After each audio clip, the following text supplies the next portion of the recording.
David Carter stood at his office window overlooking the Chicago skyline, phone pressed to his ear. The school principal's voice carried an apologetic but firm tone. "Mr. Carter, Ava needs to be picked up. She's refusing to participate in the Mother's Day activities again."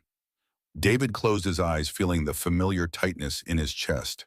The conference room behind him buzzed with preparation for the Nakamura meeting. 3 years after losing Lily, these moments still blindsided him. Before he could respond, his executive assistant burst through the door. "The Nakamura team just landed. They're expecting you at the airfield in 30 minutes. Two worlds colliding again. The $200 million deal that could save his company versus his daughter who needed him." David loosened his tie, slightly feeling the weight of both responsibilities crushing against his chest. A man can build an empire with his hands, but only hold his family with his heart. His late wife's words. The irony wasn't lost on him as he made the call that would once again disappoint one side of his life. Morning sunlight streamed through the windows of Carter Innovative Technologies' main conference room. David adjusted his cufflinks. Lily's last gift while scanning the financial projections. The numbers hadn't improved overnight. After the pandemic disrupted their supply chain and 3 failed product launches, CIT was treading water. The Nakamura Technologies partnership wasn't just important, it was survival. James Thornton, operations manager and David's right hand for 15 years, entered with coffee and a knowing look. At 62, the former Marine carried himself with the same discipline that had guided their company through previous storms. James had been there when David started CIT in his garage with nothing but student debt and determination. He'd been there when David met Lily. And he'd been there 3 years ago when cancer took her, leaving David with a grieving 3-year-old and a company that demanded everything he had left. These Japanese fellows are traditional, family-oriented. They're expecting to meet your family at the welcome dinner. David's jaw tightened. The board had made this clear already repeatedly. Nakamura valued stability, legacy, family continuity. A widower with a struggling daughter didn't project confidence in their eyes, as if he needed another reminder of what was missing. "I'll handle the business side. My personal life isn't relevant." James set down his coffee, his weathered face settling into the expression David recognized from their toughest moments. "It's not fair, but nothing has been since Lily. These men aren't just investing in your technology, they're investing in you and what you represent. Stability matters to them." David stared at the family photo on his desk. Lily holding newborn Ava, her smile radiant despite the exhaustion. They'd had it all planned: the company's growth, Ava's education, their future. 3 years later, half their dream was underground, and he was struggling to keep the rest from following. Maria called yesterday. Ava refused to go to dance class again. Maria Diaz had been their housekeeper since before Ava was born. After Lily died, she'd become much more the stability Ava needed when David was buried in work. But even Maria's patience had limits. She's 6 years old, grieving a mother she barely remembers. "I can't force her to be okay for a business deal." James nodded, understanding in his eyes. He'd lost his wife to divorce rather than death, but the absence carried similar weight. Nobody's asking you to parade Ava around, but you need to present an image of stability. The board is getting nervous. Later that afternoon, the board meeting confirmed James's warning. 12 faces, varying degrees of sympathy and impatience. Patricia Wellington, head of the board and major investor, did not mince words. "The Nakamura family values tradition. They're expecting to interact with your family during their stay. Your personal situation is unfortunate, but it cannot interfere with this partnership. Perhaps Eleanor Vaughn could accompany you to the social functions." Eleanor Vaughn was Patricia's niece, recently divorced, and in Patricia's eyes, perfect for rebuilding the family image CIT needed. David had successfully avoided that setup for months. "I'm not using my daughter or my personal life as business props." Thomas Chen, the youngest board member, leaned forward. "David, nobody's suggesting anything inappropriate, but perception matters in these negotiations. Without this deal, 300 families lose their income, including yours." The implied threat wasn't subtle. David had seen too many founders pushed out of their own companies to dismiss it. He left the meeting with a deadline: find a solution before the Nakamura welcome dinner, or the board would find one for him. David arrived home after 8, the weight of the day settling deeper into his shoulders as he entered the quiet house. Maria was in the kitchen, concern etched across her face. She wouldn't eat dinner again. Just sat at the window drawing pictures of Lily. David nodded, the familiar guilt resurfacing. He'd missed another school event that afternoon, another opportunity to be the parent Ava needed. He found his daughter in her bedroom, curled around a framed photo of Lily. Her small face was tear-streaked but peaceful in sleep. Dinosaur drawings covered her walls. Lily had loved paleontology, a passion Ava had inherited. David gently removed the photo from her arms and tucked the blanket around her shoulders. Downstairs, James waited in the living room, a glass of bourbon in hand and another waiting for David. Called in a favor with an old military buddy. He used professional companions during diplomatic functions overseas. Not what you're thinking. These are educated, refined people who serve as social buffers for high-stakes events. David nearly laughed. I'm not parading some actress around as Ava's mother. James shook his head. Nobody's suggesting that. This is about having someone handle the social aspects while you focus on business. Someone who understands corporate culture, speaks the language, knows which fork to use. Strictly professional. David swirled the bourbon, watching the amber liquid catch the light. The same color as Lily's eyes in certain light. The board's already talking about replacing me if this deal falls through. That was the unspoken reality. Everything he'd built could slip away. The company that was supposed to be Ava's inheritance. Lily's legacy gone because he couldn't project the right image. One dinner. See how it goes? Keep Ava out of it entirely. The agency James recommended was discreet, expensive, and thorough. 3 candidates were presented, each with impressive credentials. David interviewed them at a neutral location, uncomfortable with the entire process. The first 2 were polished, professional, and forgettable. The third arrived 10 minutes late, apologizing as she slid into the chair across from him. Zoe Matthews carried herself with the confidence of someone who belonged in any room she entered. Her resume was impeccable. Harvard MBA, 5 years at Wellington Financial Group, fluent in 4 languages, including Japanese. I don't need your life story, Mr. Carter. You need someone who can navigate Japanese business etiquette while making small talk with the corporate wives. I've done this before. I'm good at it. Her directness was refreshing after the practiced warmth of the previous candidates, but something didn't add up. With your credentials, why are you doing this kind of work? Something flickered across her face, a crack in the polished exterior. Wellington Financial specialized in corporate acquisitions. I help dismantle family businesses, companies like yours, for profit. One day I realized I was destroying what I actually valued, so I left. The honesty was unexpected. David studied her more carefully. Beneath the tailored suit and professional demeanor was something he recognized, the look of someone rebuilding after losing their way. Now I'm establishing my own consulting practice, focusing on sustainable business models. This pays the bills in the meantime. David hired her for the welcome dinner with clear parameters. No personal questions, no pretending to be anything more than a business associate, no contact with Ava. The arrangement would be reviewed after the first event. The Nakamura welcome dinner was held at the Chicago Botanical Gardens. David arrived separately from Zoe as agreed. She appeared precisely on schedule, wearing a conservative blue dress that managed to be both elegant and unmemorable, exactly what the occasion called for. She handled introductions flawlessly, displaying an unexpected knowledge of Nakamura's business holdings. When Takashi Nakamura mentioned his interest in sustainable manufacturing, Zoe smoothly highlighted CIT's recent initiatives. Her Japanese was impeccable, drawing appreciative nods from the Nakamura team. David found himself relaxing, slightly freed, to focus on the technical discussions that were his strength. Maybe James had been right about this arrangement. Then his phone vibrated. Maria's name flashed on the screen. Emergency. Need to pick up Ava now. School nurse called. David excused himself, cold dread replacing the momentary calm. As he stepped away from the table, Nakamura's concerned gaze followed him. Family emergency. Before David could respond, Zoe smoothly interjected. His daughter isn't feeling well. David takes his responsibilities as a father very seriously. Nakamura nodded approvingly.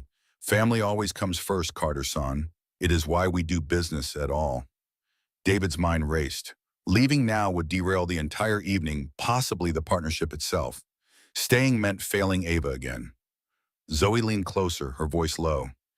Give me the address and access code. I'll handle it. Their eyes met. David saw something unexpected in her gaze, not calculation or performance, but genuine competence. She doesn't know you. She won't open the door. Zoe's expression didn't waver. Children recognize authenticity. That's something I don't have to fake. Against his better judgment, David handed her his keys and whispered the house code. As she excused herself gracefully, he found himself trusting a stranger with his most precious responsibility, the one area where he couldn't afford another mistake. Zoe drove through Chicago's northern suburbs, the elegant homes growing larger and more spaced apart. David Carter's house surprised her modest, compared to its neighbors, a craftsman-style home with natural landscaping. Nothing like the sterile mansion she'd expected from a tech CEO. The school nurse had already dropped Ava off with Maria, who greeted Zoe with suspicious relief. The situation became clear quickly. Ava had refused to participate in a science fair project when paired with a girl who had both parents attending. She'd locked herself in her bedroom and wouldn't respond to Maria's pleas. Zoe approached the door quietly, listening to the muffled sniffles from inside. Ava, my name is Zoe. I work with your dad. Silence. I'm not going to ask you to open the door. That's your choice. I just wanted to let you know I'm sitting out here if you want to talk. Zoe settled on the hallway floor back against the wall opposite Ava's door. She didn't push or plead. Instead, she began talking softly about losing her father when she was 11, how nobody at school understood, how she'd hidden in bathroom stalls during lunch so no one would see her crying. I used to carry his picture in my backpack. Sometimes I'd take it out when no one was looking, just to remember his face. The sniffles quieted. Zoe continued talking, sharing pieces of herself she rarely revealed. How her father had taught her to change a tire before she could drive. How she'd worn his old flannel shirt to bed for years after he died. It's okay to miss her, Ava. It's okay to be angry too. The door cracked open slightly. A small face peered through, red-eyed and wary. Ava Carter had her father's dark hair and determined chin, but her eyes were different, amber-colored, likely her mother's contribution. In her hand was a drawing, a woman with flowing hair standing beside a dinosaur skeleton. Mom liked dinosaurs. We were going to be paleontologists together. Zoe didn't reach for the child or force a smile. She simply nodded. She's beautiful. You have her eyes. Ava studied Zoe carefully with the unfiltered assessment only children can manage. Are you Dad's girlfriend? The question was direct testing. Zoe answered with equal directness. No, I'm helping your dad with work. Japanese people like to meet families of people they work with, and since your dad only has you and you're busy being awesome at school, I'm filling in at boring adult dinners. The explanation seemed to satisfy Ava. She opened the door wider. Do you like dinosaurs? By the time David returned, anxiety radiating from every pore, he found them in the kitchen. Ava was explaining the difference between Allosaurus and T-Rex while they made pancakes shaped like dinosaurs, apparently a tradition Lily had started. She used chocolate chips for the eyes. Zoe had added them without being told. David stood in the doorway watching his daughter, animated and engaged in a way he hadn't seen in months. When Ava noticed him, she ran for a hug, dinosaur enthusiasm spilling over into rapid-fire questions about his meeting. Later, after Ava was asleep, David found Zoe preparing to leave. The professional mask had returned, but something had changed. He'd seen beneath it now. Thank you. For tonight. She nodded, gathering her purse. She's a remarkable child. Smart, observant. She misses her mother, but she's worried about you too. Children absorb more than we realize. David felt exposed, as if she'd glimpsed all his parental failures in one evening. Nakamura has requested more family interactions during their stay. His wife and daughter are joining him next week. Zoe considered this, her expression unreadable. And the board is pressuring you to maintain the image. It wasn't a question. She understood the corporate dynamics at play. Maria mentioned she needs surgery, gallbladder. She'll be out for at least 3 weeks. The unspoken request hung between them. Zoe's expression tightened. I'm not a nanny, Mr. Carter. David nodded quickly. I wouldn't ask that. But if you could attend the necessary functions, help maintain the business relationship while I find a replacement for Maria. Zoe studied him carefully. Whatever she was looking for, she seemed to find it. I can work remotely on my consulting business while helping with the transition. Professional boundaries stay in place. My fee will reflect the expanded role. As she outlined her terms, David realized she was protecting herself as much as Ava. This wasn't just business for her anymore. This is strictly business. My daughter isn't part of the deal. Zoe's gaze was steady, unflinching. I don't play with children's hearts, said Mr. Carter. Neither should you. The arrangement began awkwardly. Zoe arrived each morning at 8, set up her laptop in the guest room converted to an office, and maintained professional distance. She coordinated with Ava's school-arranged playdates and attended business functions with David when necessary. They developed a careful choreography orbiting each other without crossing invisible boundaries. 2 weeks into this arrangement, David arrived home earlier than usual. The house was quiet except for muffled voices from his workshop in the backyard. He followed the sound, stopping short at the doorway. Ava stood on a step stool, safety goggles dwarfing her small face, carefully holding a circuit board while Zoe guided her hands. Around them were scattered components from one of CIT's educational robotics kits, a project David had started when Lily was pregnant, imagining future father-daughter projects. Now the positive terminal connects to the red wire. Remember what happens if we reverse the polarity? Ava's face scrunched in concentration. The current flows backward and nothing works. Exactly. Engineering is about paying attention to details. One backward connection and even the best design fails. Zoe helped Ava make the connection, then stepped back. When Ava flipped the switch, tiny lights illuminated and a small motor whirred to life. Her delighted laugh echoed through the workshop, a sound David realized he'd been missing for too long. I did it. Dad, look, I made a robot arm. David entered, genuinely impressed. The kit was designed for children twice Ava's age. Zoe stepped back. Professional mask sliding back into place, but not before David caught the satisfaction in her eyes. Later, after Ava was asleep, David found Zoe in the kitchen preparing to leave. She mentioned you've been working on projects all week. Zoe nodded, organizing her papers. She found the robotics kit in your workshop while looking for dinosaur books. She has an aptitude for mechanical concepts. Like her father, I assume. The comment wasn't flattery, just an observation. David leaned against the counter, studying this woman who had seamlessly integrated into their lives while maintaining careful distance. Engineering was my escape as a kid. My father worked construction, wanted me to take over the family business. I built my first circuit board to power a heating system for his work trailer. Zoe looked up, genuine interest breaking through her professional demeanor. Did he come around to your career choice? David's laugh held little humor. He died before CIT got off the ground. Never saw what I built. Something shifted in Zoe's expression, recognition of the weight he carried. Before she could respond, David's phone rang. Nakamura's name flashed on the screen. The conversation was brief but consequential. A technical problem with the prototype demonstration scheduled for tomorrow. The Nakamura team needed reassurance that CIT could deliver on its promises. After ending the call, David found Zoe still there, watching him with that unsettling perceptiveness. The microprocessor cooling system is overheating during extended operation. We've tried 3 design modifications without success. He didn't know why he was sharing technical details with her. Habit, perhaps, from years of talking through problems with Lily, who'd been a chemical engineer. To his surprise, Zoe set down her bag and asked a pointed question. Are you using aluminum heat sinks with copper cores? The question was unexpectedly technical. David nodded. The thermal expansion coefficients are different. Under prolonged heat cycles, microscopic gaps form at the interface. She moved to his whiteboard, picking up a marker with the confidence of someone who belonged in this conversation. Wellington handled acquisitions for thermodynamics in 2018. They were developing a polymer-based thermal interface that eliminated the expansion problem. For the next 3 hours, they worked side by side, Zoe's financial knowledge complementing David's engineering expertise. She understood the business implications of each technical decision, challenging his assumptions with insights from outside his industry. By midnight, they had a viable solution and implementation plan. As they gathered their notes, David realized something had fundamentally changed. He'd seen her professional competence, her genuine connection with Ava, and now her intellectual partnership. The careful boundaries between them felt increasingly artificial.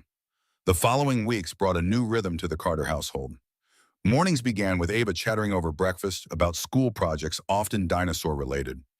Zoe maintained her separate home, but was present for the critical hours of Ava's day. Evenings found David and Zoe working on the Nakamura project, their collaboration evolving into a genuine partnership. Then came the school notice, Family Helper Day, where parents shared their professions with the class. Ava brought it home, clutched in her hand, eyes fixed on Zoe rather than David.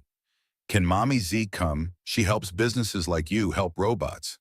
The nickname had slipped out days earlier, and despite Zoe's gentle correction, it had stuck. Now it hung in the air between the adults, highlighting the line they had been carefully navigating. Later, after Ava was asleep, David found Zoe in the kitchen, staring at the school notice. "I've crossed a line. I never intended for her to see me as—" She couldn't finish the sentence. David sat across from her, equally troubled. "We both know this arrangement is temporary. The Nakamura deal will close in a few weeks. Maria returns soon." The unspoken question remained what then Zoe had become integral to their lives in ways neither had anticipated. Professional boundaries had blurred into something more complicated. Sometimes the hardest thing about pretending is when you realize you've stopped doing it. Before they could untangle the implications, the doorbell rang. Patricia Wellington stood on the porch, her niece Eleanor beside her. The surprise visit was clearly calculated. Eleanor had met David at several industry functions, tall, polished, ambitious. She smiled with practiced warmth as Patricia made introductions, her gaze coolly assessing Zoe's presence. "The Nakamura team has invited board members to their estate this weekend. Eleanor will accompany you, David. The family values traditional arrangements." The message was clear: Zoe's role was ending. As Patricia outlined the weekend plans, Eleanor engaged Zoe in pointed conversation about her temporary position. The subtext was unmistakable. Eleanor considered herself the permanent solution to David's incomplete family image. After they left, tension lingered. David's frustration was evident. "The board is pushing Eleanor as the appropriate choice. Patricia's made it clear this isn't optional." Zoe gathered her things, professional mask firmly in place. "She's a logical choice. Same social circle, understands the business world, board approved." Her neutrality felt wrong after weeks of genuine connection. David stepped closer. "And what about what Ava needs?" "What I need?" For a moment, Zoe's composure cracked. "What anyone needs rarely factors into board decisions." "Mr. Carter." The formality was deliberate, a reminder of boundaries. But as she turned to leave, David caught her arm. "The prototype demonstration is tomorrow. I need you there." Her expression softened slightly. That wasn't the arrangement. No, it wasn't. But things had changed in ways neither had fully acknowledged. "You understand this project better than anyone except me. I trust your judgment." Trust. The word hung between them, weighted with implications beyond business. Zoe nodded once, accepting without further comment. The prototype demonstration was scheduled at CIT's main workshop, a converted warehouse where David had started the company 15 years earlier. James coordinated final preparations while engineering teams made last-minute adjustments. The Nakamura delegation arrived precisely on schedule, accompanied by several board members, including Patricia and Eleanor. Zoe stood slightly apart, reviewing technical specifications on her tablet. Eleanor approached with calculated friendliness. "This must be exciting for you, a glimpse into how real businesses operate." The condescension was expertly delivered. Zoe smiled pleasantly. "I advised on 7 acquisitions larger than CIT while at Wellington. Business operations aren't unfamiliar territory." Eleanor's expression tightened. "Yet here you are playing house with a widower and his child. Curious career move." Before Zoe could respond, David called everyone to attention. The demonstration began with his overview of the integrated cooling system they developed. As he explained the technical specifications, his confidence was evident. This was where he belonged, transforming ideas into reality. The prototype performed flawlessly through the first 2 test cycles. Nakamura nodded approvingly as temperature readings remained stable. Then, as the 3rd cycle began, warning lights flashed. Pressure readings spiked dangerously. Engineers scrambled to identify the problem. David moved quickly to the control panel, calling for emergency shutdown. Before anyone could react, a loud pop echoed through the workshop, followed by a hissing spray of coolant and smoke. Evacuation protocols activated immediately. Alarm systems wailed as workshop staff guided visitors toward exits. Through the chaos, David searched for Zoe, finding her not among those fleeing, but at the secondary control panel, calmly overriding automated systems. The automated shutdown could trigger a pressure backflow. "We need controlled decompression." She worked with precise movements, understanding the system's architecture without hesitation. James appeared beside her, following her lead without question. Together, they stabilized the pressure, preventing a cascade failure that could have destroyed months of work. When emergency responders arrived, they found the situation already contained. The damage was limited to one subsystem, the core technology intact. As engineers assessed the prototype, Nakamura approached David expression thoughtful. Crisis reveals character, Carter-san. I observe a team that functions as one mind. Very promising. His gaze moved to Zoe, then back to David. You are fortunate in your partnerships, both professional and personal. The assumption hung in the air uncontested. Across the room, Eleanor watched with calculated assessment, while Patricia's expression darkened. Whatever script they'd planned for this demonstration had been thoroughly rewritten. That evening, James stayed behind with David to evaluate the damage. The workshop was quiet, engineers gone home, prototypes secured for further analysis. That woman isn't playing house, she's building one. David looked up, surprised by James's observation. She's consulted on the Nakamura project. Nothing more. James's laugh was knowing. I've known you 15 years, Dave. Seen you build this company from nothing, watched you with Lily after Lily. You don't let people in easily, yet there she was, overriding safety protocols on instinct, knowing exactly what you'd built and how to protect it. David had no response. James wasn't wrong. Zoe had integrated herself into his work, his home, his daughter's life, with an ease that defied explanation. The professional boundaries they'd established seemed increasingly artificial. Worth isn't measured in what you own, but in what you're willing to get dirty for. James gestured toward the prototype, her fancy suits ruined from coolant spray. She didn't hesitate. That tells me everything I need to know. The next morning, Eleanor arrived unannounced at David's office, expression triumphant. You should know who you've welcomed into your home and company. She placed a file on his desk. Inside were financial records, news clippings, and background reports. Zoe Matthews wasn't just any Harvard MBA. She was Zoe Matthews, Harrington heiress to the Harrington financial empire, who had walked away from a $50 million inheritance to start over. Her family's companies specialize in hostile takeovers of mid-sized firms exactly like CIT. Companies that were later stripped for assets. The implications were clear. Eleanor continued pressing her advantage. The board should know about this connection. The Harringtons could be positioning for acquisition through her. Unless David aligned himself with Eleanor, instead securing board support and protection from the Harrington influence. The offer was explicit in her expression, her carefully positioned hand on his desk. When Eleanor left, David sat with the file open before him. The woman he'd trusted with his company, his home, his daughter, was she playing a longer game than he'd realized. The Harrington name carried weight in financial circles, represented exactly the corporate predators he'd fought against for years. That evening, he confronted Zoe in his home office, sliding the file across the desk. Her expression remained neutral as she scanned its contents, but her fingers tightened on the pages. You didn't think this was relevant information? Zoe closed the file carefully. I haven't used the Harrington name in 7 years. I walked away from that life, that family, those business practices. David's frustration burst through, yet you didn't disclose your connection to a family known for destroying companies like mine, while accessing my proprietary technology, my home, my daughter. The accusation hung between them. Zoe's professional composure cracked, genuine anger flashing in her eyes. I've spent years being valued for my family's money, not my mind. I thought you were different. She stood gathering her things with precise movements. I won't be used for my connections, and I won't let Ava think I'm staying if I'm not. David struggled between board pressure and respecting her boundaries between business and necessity and personal integrity. The board sees your family connections as an opportunity.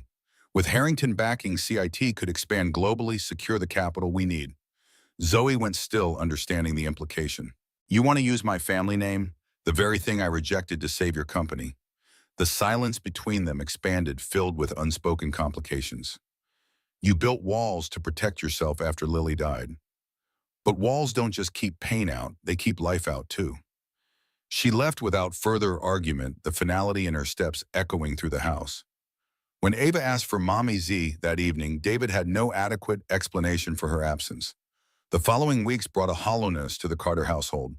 Ava withdrew again, abandoning the engineering projects she'd started with Zoe. Maria returned from medical leave, but found the child unresponsive to her attempts at engagement.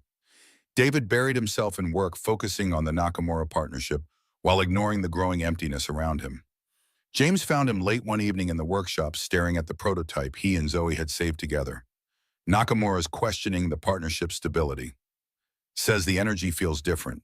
David continued adjusting components, not looking up. The technical specifications exceed their requirements. The business case is solid. James leaned against the workbench, his weathered face reflecting the overhead lights. That's not what's bothering him. He's traditional, values harmony, consistency. He senses the disruption. The prototype component clicked into place with unnecessary force. The board wants Eleanor involved. She has the right connections, the right image. James's response was measured but direct. You've lost two women you love. Only one of them was unavoidable. The truth landed with physical impact. David set down his tools, suddenly exhausted. The Harrington connection complicates everything. Her family represents everything I've fought against in business. James straightened, heading for the door. A man who can't risk his heart will always lose what matters most. Alone in the workshop, surrounded by the company he'd built, David confronted the real cost of his choices. He'd been protecting a CIT, protecting Ava, protecting himself, but from what? The possibility of loss again. That loss had found them anyway in Zoe's absence. The next morning, David began searching for information about Zoe's current activities.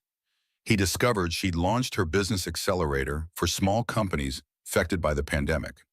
The program specifically targeted family-owned manufacturing businesses struggling to adapt to changing markets, exactly the kind of companies her family had historically destroyed.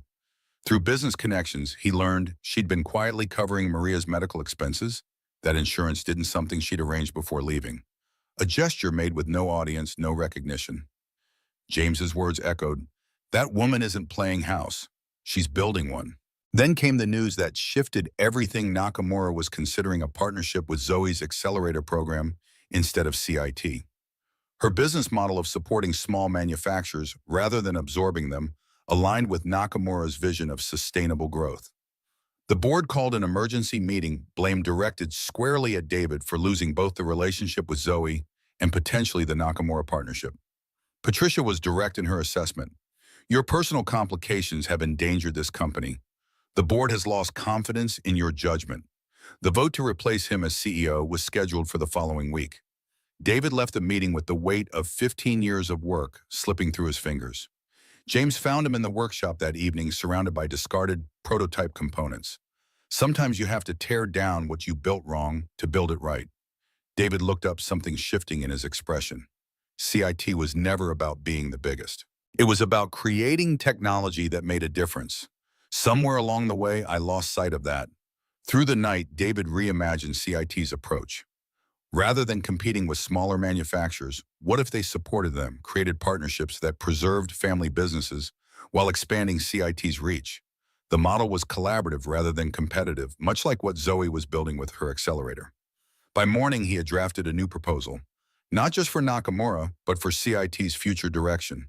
He brought Ava to the workshop, showing her the redesigned prototype, incorporating her simple insights that the engineers had overlooked.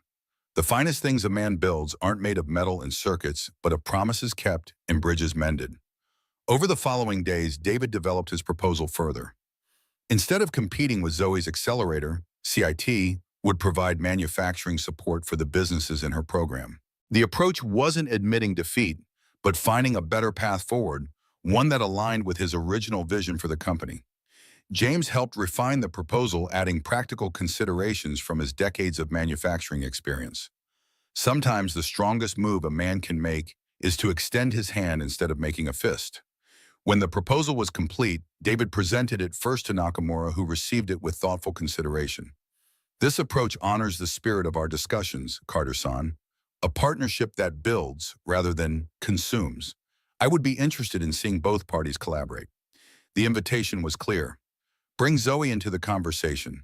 With Nakamura's provisional support, David approached the board, presenting his vision for CIT's future. The reaction was mixed, with Patricia and her allies resistant to any collaboration with Zoe's organization. Eleanor interrupted the presentation, her ambition naked in her expression. The Harrington connection poses significant risk. They could be using this accelerator as a front for acquiring vulnerable companies, including CIT. Before David could respond, evidence appeared on the presentation's screen, documents showing Eleanor had approached Harrington Capital, directly offering insider information on CIT, in exchange for a position after acquisition. James stood by the computer, expression grim. The board meeting erupted into chaos. Accusations flew as Eleanor denied the evidence. Through the disorder, David maintained his focus on the proposal at hand, the future he envisioned for CIT, with or without board approval.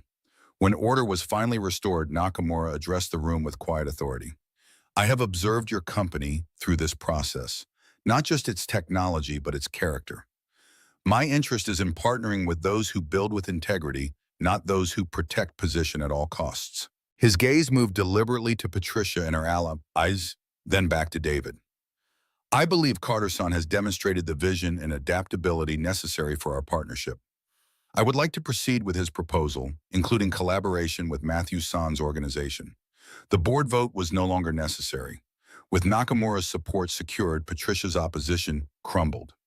David left the meeting not just with his position intact, but with a renewed clarity about CIT's direction. Now he needed to find Zoe. Her accelerator program operated from a converted warehouse in the city's former manufacturing district.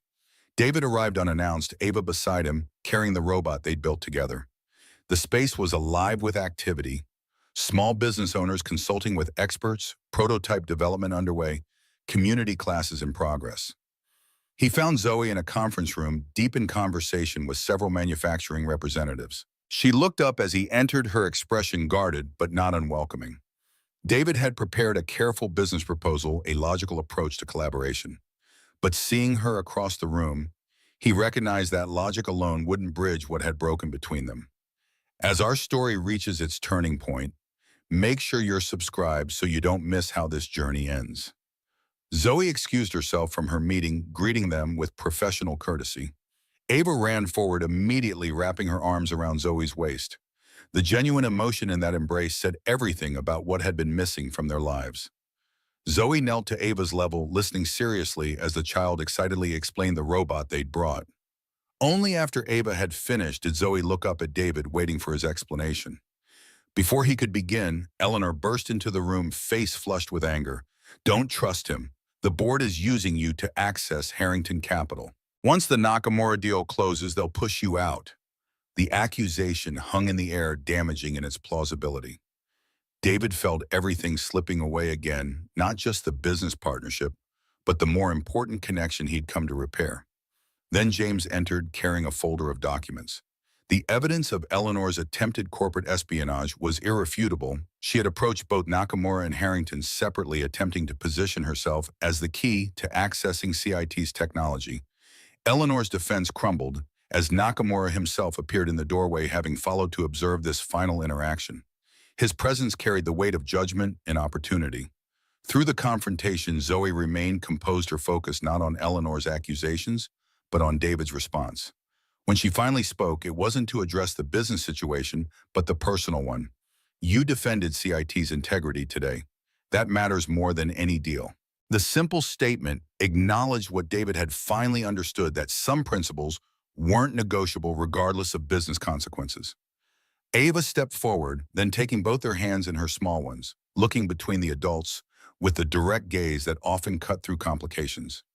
You both fix broken things. Can you fix us? The questions silenced the room. David looked at his daughter, then at Zoe, recognition dawning that the most important reconstruction had nothing to do with business partnerships. The strongest families aren't born, they're built by choice every single day. In that moment of clarity, surrounded by witnesses to both his failures and his potential, David chose the future he actually wanted. Not just for CIT, not just for appearances, but for the family they had begun to build together. The weeks that followed brought transformation to both CIT and the Carter household. David and Zoe established a joint venture combining their complementary approaches. CIT provided manufacturing infrastructure for businesses in Zoe's accelerator program, while Nakamura supplied international distribution channels. They also established the Lily Carter Foundation, supporting families affected by sudden loss, honoring the past, while building a different future. The foundation specifically focused on helping children maintain connections to parents they'd lost, preserving memories while creating space for new relationships. Zoe moved into the guest house on David's property, close enough for daily involvement with Ava, but maintaining appropriate boundaries as their relationship evolved. James became a regular presence, the grandfatherly figure Ava had never had, teaching her practical skills in the workshop while sharing stories of CIT's early days. The wedding took place 6 months later, and David's workshop transformed for the occasion with the same engineering precision he brought to his designs. Wooden beams were wrapped with soft lights, workbenches became elegant serving stations, and the concrete floor was polished to a warm glow. Iva served as both flower girl and junior engineer, proudly presenting them with matching robots she'd built with James's help when programmed to hold David's wedding ring, the other carrying Zoe's. The small whirring creations moved down the aisle with the occasional course corrections from their creator, bringing laughter from the gathered guests. The ceremony was simple but meaningful.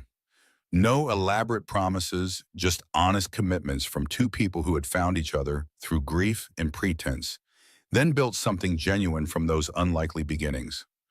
1 year later, the merged companies had created a sustainable ecosystem for local manufacturing. The Carter Matthews Innovation Center provided technical support, capital, and distribution channels for family businesses that might otherwise have been absorbed by corporate conglomerates. In the workshop behind their home, now renovated to include space for Ava's growing interest in engineering, the family gathered regularly. David and Zoe worked side by side on new prototypes while Ava developed her own projects under James's watchful guidance.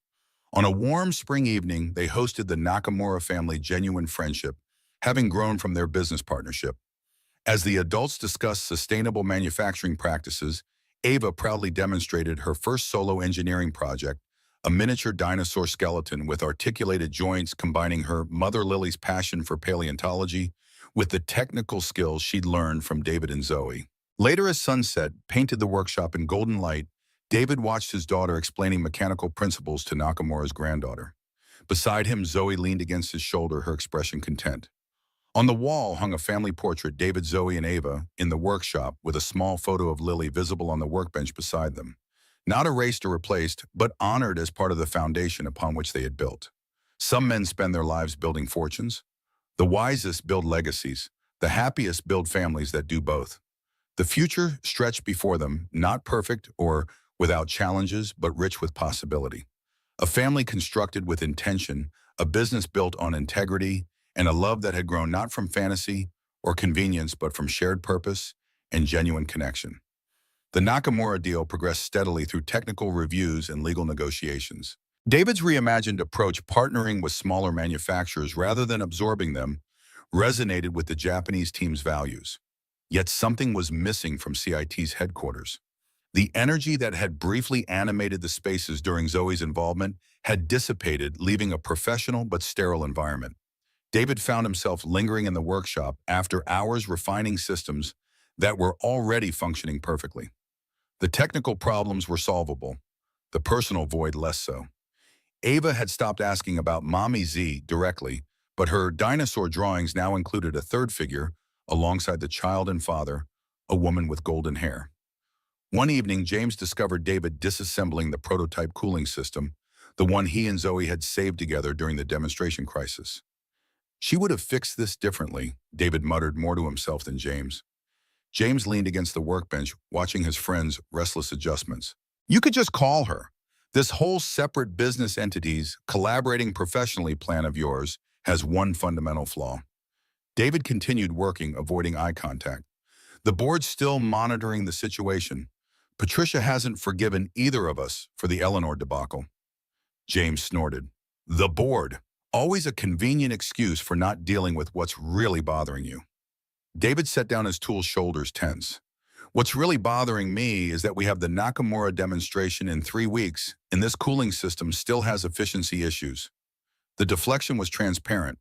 James had known David too long to be diverted by technical concerns. You're worried the cooling system isn't efficient. Take a look in the mirror, Dave. You're operating at about 30% capacity yourself these days. Before David could respond, his phone chimed with a school notification.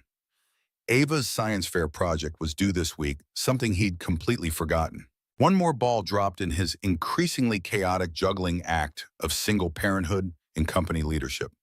James nodded toward the phone. She would have remembered. The simple observation landed with devastating accuracy. Zoe would have remembered. She would have helped Ava prepare, would have coordinated with teachers, would have balanced all the details David kept missing despite his best efforts. That night, after helping Ava cobble together a hasty science project about dinosaur extinction, David found himself on his laptop reviewing Zoe's business website. Her accelerator program had grown rapidly, already supporting 15 local manufacturing companies. The testimonials spoke of saved jobs, preserved family legacies, and sustainable growth.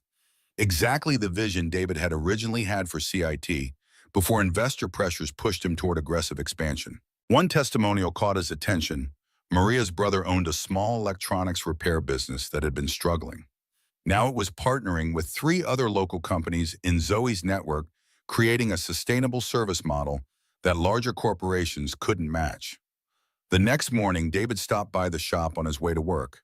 Luis Diaz greeted him warmly, proudly showing off new equipment and expanded services. The transformation was remarkable for a business that had been on the verge of closing 6 months earlier. That Zoe, she's something else. Came in here like she'd been fixing circuit boards her whole life. Knew exactly what equipment we needed, which suppliers to trust. Even renegotiated our lease. David examined the new diagnostic system, top quality, but not excessive, exactly what a shop this size needed. She has a good eye for practical solutions. Luis laughed. Good eye, the woman's a force of nature. Doesn't just throw money at problems like most consultants. Gets her hands dirty, figures out what's actually needed. Reminds me of you in the early days, before CIT got so big. The comparison lingered with David as he drove to headquarters. Had success changed him that fundamentally? Had he lost the hands-on approach that made CIT special in the first place? At the office, the contrast was immediately apparent. The executive floor buzzed with suits and meetings, PowerPoints, and projections. Necessary business, certainly, but far removed from the creative energy of actual innovation. David found himself drawn to the development lab instead, where engineers were testing refinements to the cooling system. Jeremy Chen, lead engineer and one of David's first hires, looked up in surprise. Didn't expect to see you down here, boss. Board meeting canceled. David picked up the prototype component, examining the modifications. Thought I'd get my hands dirty for a change. Any progress on the microchannel efficiency? For the next 3 hours, David worked alongside the engineering team, making adjustments and testing theories. It felt right in a way executive meetings hadn't in years, the direct connection to the technology that had inspired him to start CIT in the first place. By late afternoon, they had achieved a 12% efficiency improvement, significant, but still short of what the Nakamura specifications required. As the team debated next steps, David's phone rang. Ava's school again. This time it was the principal herself. Ava had gotten into a fight with another student who had made comments about her fake mom who left just like her real mom did. The situation required David's immediate attention. He found Ava in the counselor's office, knees pulled to her chest, eyes red, but defiant. The principal explained the situation with appropriate sympathy but firm boundaries. Fighting violated school policy regardless of provocation. On the drive home, Ava stared out the window, her small profile rigid with contained emotion. Tyler said Mommy Z left because I wasn't good enough to be her real daughter. Then he said Mom died because she stopped, unable to continue. David pulled the car over, heart racing with protective fury and helplessness. Tyler is wrong, Ava, about everything. Your mom loved you more than anything in the world. And Zoe didn't leave because of you. Ava turned to him. Amber eyes bright with tears and fierce intelligence. Then why did she leave Dad? You never even told me. The direct question demanded an equally direct answer. David had been protecting Ava, or perhaps himself, from the complicated truth. I made a mistake. I didn't trust her when I should have. I was afraid of losing someone again, so I pushed her away first. The admission hung between them. Ava considered this with the solemn deliberation only children can bring to adult failures. You should fix it. That's what you always tell me. When you make a mistake, you have to fix it, not just say sorry. Out of the mouths of babes. David drove home with his daughter's simple wisdom echoing in his mind. Fixing things was what he did. Machines, companies, problems. Why had he convinced himself this situation was unfixable? That evening, after Ava was asleep, David sat in his home office staring at Zoe's contact information. The professional wall between them had been maintained through careful delegation teams handling the collaborative aspects of their businesses formal communications through proper channels. No direct contact since that day in her warehouse when Eleanor's accusations had been exposed. His finger hovered over her number. Then his email chimed Nakamura requesting a meeting tomorrow. Not with CIT's executive team, but specifically with David. The unusual request came with little explanation, only that it concerned matters of alignment and future vision. The following morning, David arrived at Nakamura's temporary Chicago residence, a traditional Japanese-inspired home in the northern suburbs. He was surprised to find Zoe's car already in the driveway. Inside, Takashi Nakamura greeted him with formal courtesy, leading him to a garden room where Zoe waited, equally surprised by his arrival. Nakamura observed their reaction with quiet assessment before speaking. "I have invited you both because I perceive a misalignment affecting our potential partnership. In Japan, we believe business harmony requires personal harmony. The energy between your companies has become disconnected." He gestured for them to sit at a low table where tea had been prepared. "My wife says I meddle too much. Perhaps this is true, but I have built my company on instinct as much as analysis. My instinct says there is unfinished business here that affects all our futures." With that unexpectedly direct statement, Nakamura excused himself, leaving David and Zoe alone in the serene space. The silence stretched between them, filled with unspoken complications. Zoe broke it first, her professional mask firmly in place. "I assume you didn't know about this meeting either." David shook his head. Nakamura has his own approach to negotiations. Apparently, it now includes matchmaking. The comment earned a brief smile before Zoe's expression turned serious again. "Our teams have been working well together on the integration of plans. I don't understand his concern." David studied her across the table. She looked tired beneath the polished exterior, the same kind of bone-deep exhaustion he recognized from his own mirror. Success without satisfaction. It's not the teams he's concerned about. It's us. The simple truth hung in the air between them. Whatever professional structures they had created, the personal fracture remained unaddressed. "The board is satisfied with our current arrangement," Zoe replied carefully. "The collaboration provides CIT with the small business network you needed and gives my accelerator program the manufacturing infrastructure it lacked." The business logic was impeccable as always, but it wasn't what either of them needed to discuss. "Ava got into a fight at school yesterday. Another kid made comments about you leaving." Zoe's composure cracked genuine concern breaking through. "Is she okay?" David described the situation, including Ava's pointed question about why Zoe had left. As he spoke, the artificial distance between them began to dissolve. "She misses you. We both do." Zoe looked away, focusing on the carefully arranged garden visible through the windows. "I've been building something that matters, helping businesses that deserve a chance. It's important work." David nodded, recognizing the deflection for what it was, the same one he'd been using with James. "It is important, and you're extraordinary at it, but that's not what I asked." Before she could respond, Nakamura returned with his wife, Hanako. The older couple moved with the synchronized rhythm of decades together as they served traditional sweets to accompany the tea. Hanako smiled gently at their obvious discomfort. "My husband believes business problems often stem from what remains unsaid between partners. In 42 years together, I have found him rarely wrong about such things." After the Nakamuras departed again, the pretense of a business discussion was abandoned. David and Zoe sat in the quiet garden room, the careful barriers between them finally acknowledged. "Why did you really leave your family's company?" David asked quietly. Zoe's hands tightened around her teacup. "I told you before. I couldn't be part of destroying family businesses anymore. That's the professional reason. I'm asking for the personal one." The distinction was important. They had shared business motivations and practical concerns, but the deeper truths had remained carefully guarded. Zoe set down her cup with deliberate control. "My father built Harrington Capital from nothing. Worked 18-hour days, sacrificed everything for its success.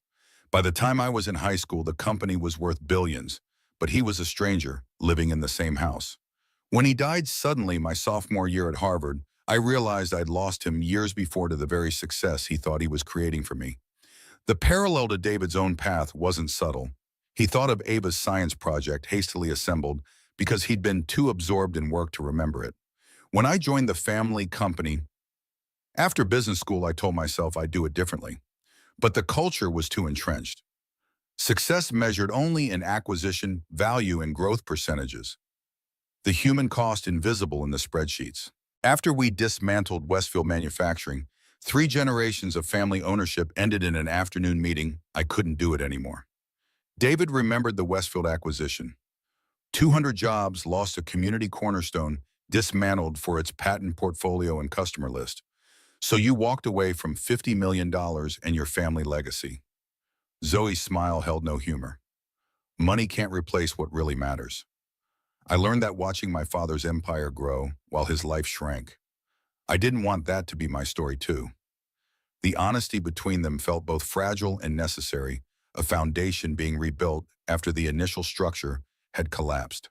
Before they could continue, Nakamura returned. This time his purpose was clearly business-related. The Nakamura board had questions about the integrated cooling system, the very component David and Zoe had originally collaborated on. Their engineering team had identified potential issues with long-term stability under certain conditions. As Nakamura outlined the technical concerns, David and Zoe fell naturally into their complementary analysis. She focused on supply chain implications and manufacturing scalability, while he addressed the engineering modifications required. Together, they developed a comprehensive solution that addressed both the technical problems and business considerations. Watching them work, Nakamura's expression softened with satisfaction. This is what I observed in the beginning. 2 minds that complete each other's thinking. Very valuable in business, perhaps in other matters as well. After the impromptu technical discussion concluded, Nakamura invited them to continue their private conversation, making it clear that no further meetings would be scheduled until the next day. The manipulation was transparent but effective. David and Zoe found themselves walking through the Japanese garden behind the house, the afternoon stretching before them with no professional obligations to hide behind. "Tell me about Ava," Zoe said finally. "Is she still working on the robot arm?" The simple question opened a floodgate. David shared Ava's progress and setbacks, her continuing dinosaur obsession, her questions about Zoe. The conversation flowed more easily with each passing minute, the artificial formality between them dissolving as they walked the winding garden paths. When they reached a small wooden bridge over a koi pond, Zoe stopped watching the fish glide beneath the surface. "I've missed her. More than I expected to. More than I had any right to." David leaned against the railing beside her. "She kept your ballet shoes, the ones you left in the guest room closet. Sleeps with them under her pillow sometimes." Zoe closed her eyes briefly, composing herself. "I never meant to create an attachment I couldn't honor. That's why I maintained boundaries from the beginning. Professional only." Then somewhere along the way, she didn't need to finish the thought. They both understood what had happened, how the pretense had gradually given way to genuine connection. "Why didn't you tell me about your family background?" David asked the question that had driven their separation still unanswered. Zoe considered this, watching the colorful fish circling below. "At first it was just habit. I'd been living without the Harrington name for years. Then as I got to know you and CIT, I realized the connection would change how you saw me. Your company represents everything my family's business tried to destroy. I couldn't bear to see that recognition in your eyes, to watch you start calculating whether I was a threat." The honesty was painful but necessary. David understood her fear because he had fulfilled it perfectly immediately, questioning her motives when Eleanor revealed her background, looking for the business angle rather than trusting the person he'd come to know. "I built CIT to be different," he said quietly, "to create rather than consume. Somewhere along the way, with investor pressures and growth targets, I started losing that vision. You reminded me of it." Their conversation continued as they completed the garden circuit, returning to the house as evening approached. Nakamura invited them to stay for dinner, but both declined, aware they had separate lives to return to despite the reconnection. In the parking area, they paused awkwardly beside their respective cars. The professional walls had crumbled, but what would replace them remained uncertain. "There's a school science demonstration next Thursday," David said finally. "Ava's class is presenting their projects. She'd want you there if you can make it." The invitation hung between them, tentative, hopeful. Zoe nodded. "I'll be there." The simple commitment felt more significant than any business contract they had negotiated. The following week brought a flurry of activity at CIT. With the cooling system concerns addressed, the Nakamura partnership moved toward final approval. Board meetings focused on integration plans and growth projections, with Patricia maintaining professional distance, but no longer actively opposing the collaboration with Zoe's accelerator program.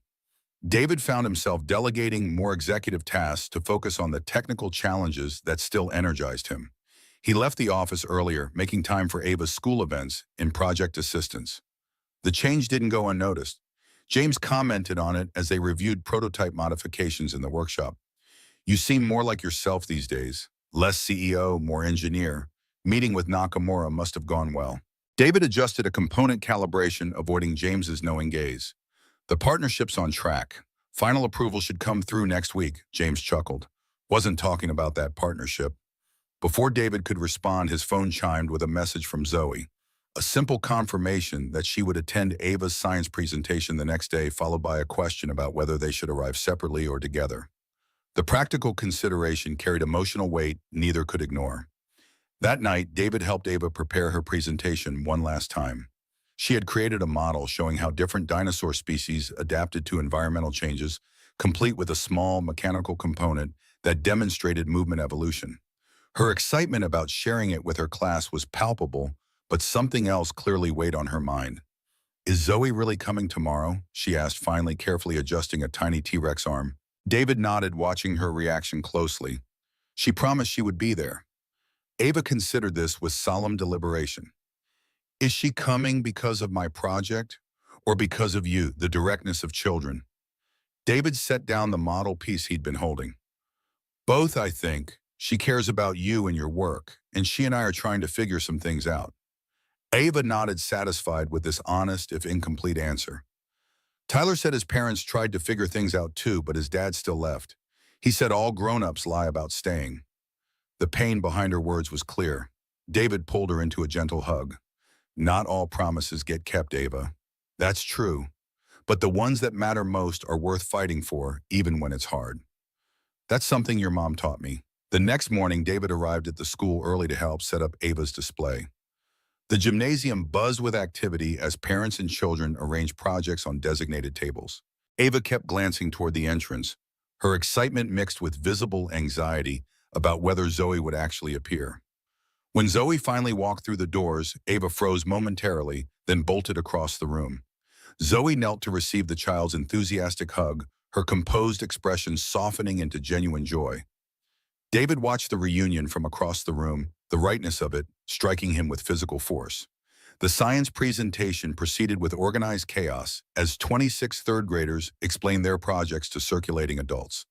Ava beamed with pride as she demonstrated her dinosaur adaptation model, Zoe and David flanking her with matching expressions of encouragement. Other parents watched the trio with curious glances. To casual observers, they presented a convincing picture of family unity. David caught Mrs. Peterson, Ava's teacher, giving them an approving nod. The same teacher who had expressed concern about Ava's withdrawal and emotional struggles earlier in the year now witnessed a transformed child confidently explaining scientific concepts with animated enthusiasm. As the event concluded, the three of them walked to the parking lot together. Ava chattered about her classmates' projects and the upcoming field trip to the Natural History Museum. The conversation flowed naturally, as if the weeks of separation had been a brief interruption rather than a significant rupture. "Can Zoe come to dinner?" Ava asked suddenly, looking between the adults with hopeful expectation. The question hung in the air between them. Zoe hesitated, caution evident in her expression. "I have a client meeting this evening, sweetie, but another time soon if your dad agrees." David recognized the careful boundary setting for what it was, protection for Ava, so against another disappointment if things didn't progress between the adults. He appreciated the consideration, even as he felt a pang of regret at the missed opportunity. Later that evening, after Ava was asleep, David called Zoe. The conversation began with practical matters, feedback from the Nakamura technical team on their joint proposal scheduling for the final demonstration. But gradually it shifted to more personal territory. "Thank you for coming today." It meant everything to her. Zoe's voice softened. "She's remarkable, David. The way she explains complex concepts, the connection she makes between ideas. She has your analytical mind and Lily's creativity." The mention of Lily was natural, respectful. Zoe had never tried to erase or replace Ava's mother in their conversations, another quality David had come to value deeply. Would you like to come for dinner this weekend? Just the three of us. No pressure, no expectations. The invitation was deliberately casual, offering a next step without demanding a defined destination. Zoe agreed and they settled on Saturday evening. The dinner was simple homemade pizza with Ava as head chef assigning toppings duty to the adults. The domesticity felt both new and familiar, as if they were discovering a rhythm they'd known in another life. After dinner, Ava insisted on showing Zoe her latest projects, proudly displaying engineering sketches and dinosaur research with equal enthusiasm. When bedtime approached, Ava asked Zoe to read her story, a request that carried emotional significance beyond the simple ritual. David watched from the doorway as Zoe sat beside Ava's bed, reading about a paleontologist's adventures with dinosaur fossils.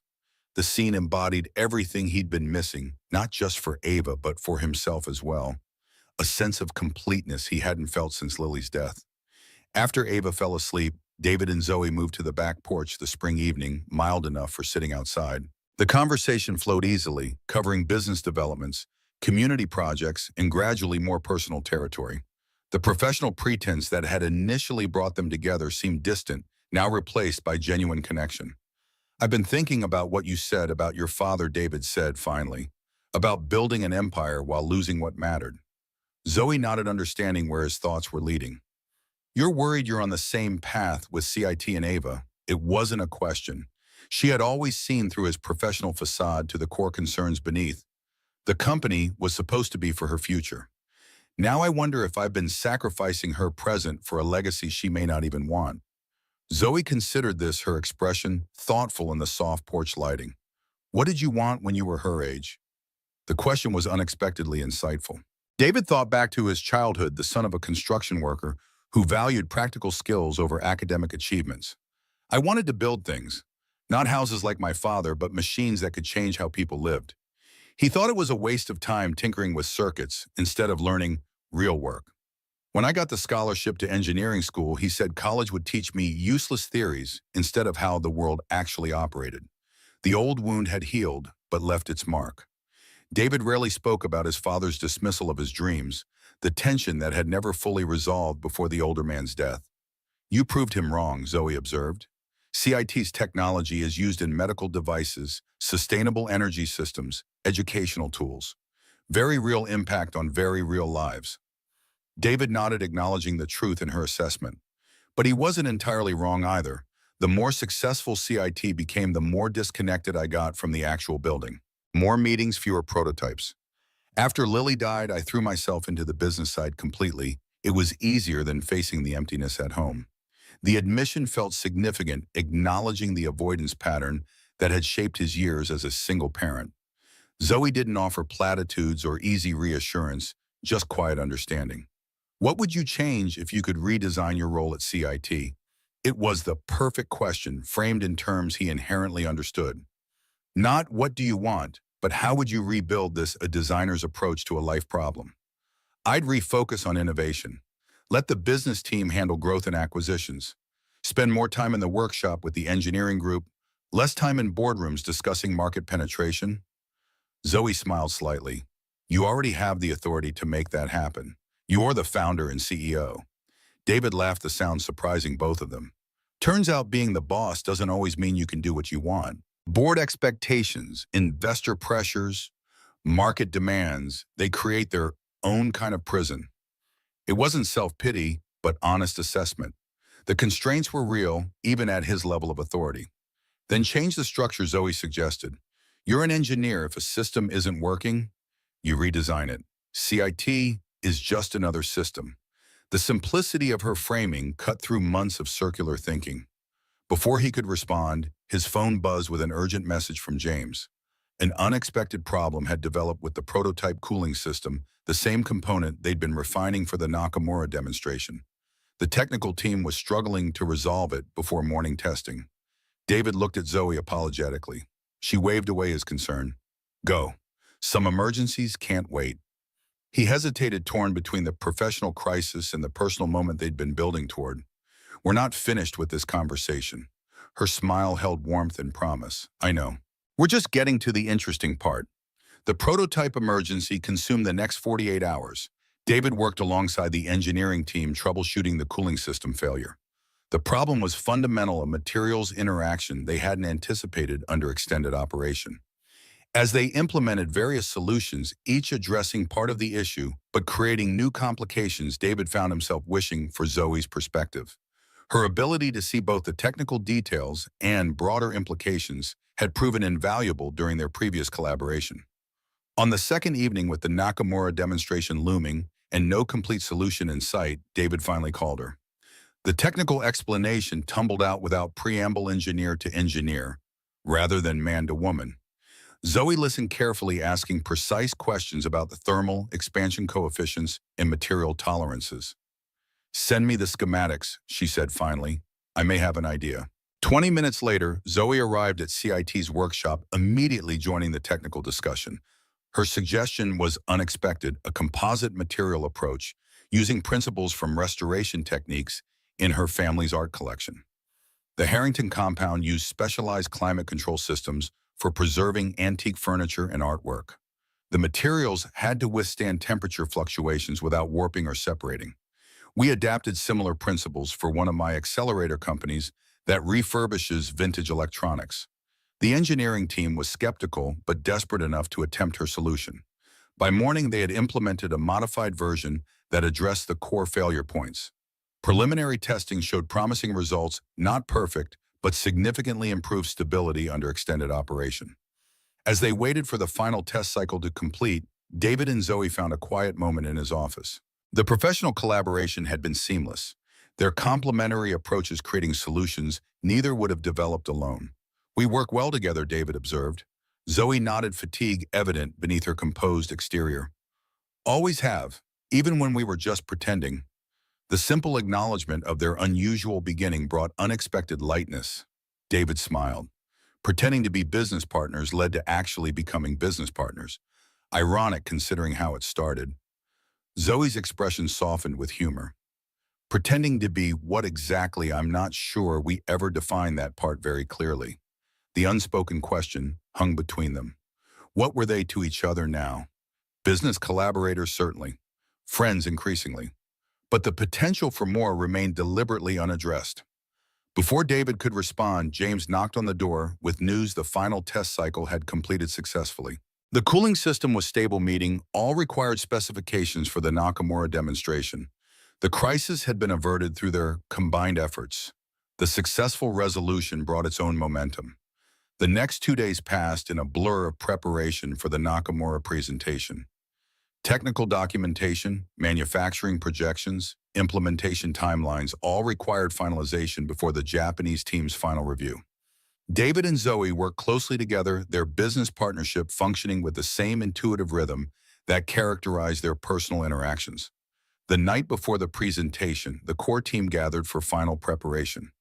James had arranged dinner delivery to the conference room where engineers and business staff reviewed their roles for the demonstration. The atmosphere was focused but optimistic, a stark contrast to the tension that had surrounded previous Nakamura meetings. As the session concluded, team members departed gradually until only David, Zoe, and James remained.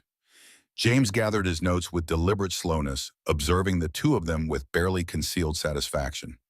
"Reminds me of the early days," he commented, "when we were building something that mattered, not just chasing growth numbers." David nodded, the observation aligning with his recent reflections. "We're getting back to that, innovation over acquisition." James glanced between them, his meaning clear. "Some partnerships improve everything they touch. Reminds me of when you and Lily first started working together." With that pointed observation, he excused himself, leaving David and Zoe alone in the conference room. The comparison to Lily might have been awkward from anyone else, but from James, who had known them both, who understood the significance of that relationship, it carried weight and blessing, rather than discomfort. "He thinks we should be together," Zoe said, finally addressing the subtext directly. David smiled slightly. James has many opinions. Some of them are even correct. The lightness between them felt right, acknowledging the potential without forcing definitions or declarations. As they gathered their materials to leave, David's phone chimed with a message from Maria. Ava had woken from a nightmare asking for both him and Zoe. She wouldn't go back to sleep. The parental emergency took precedence over business preparation. They drove separately to David's home, where Maria waited with a tearful Ava.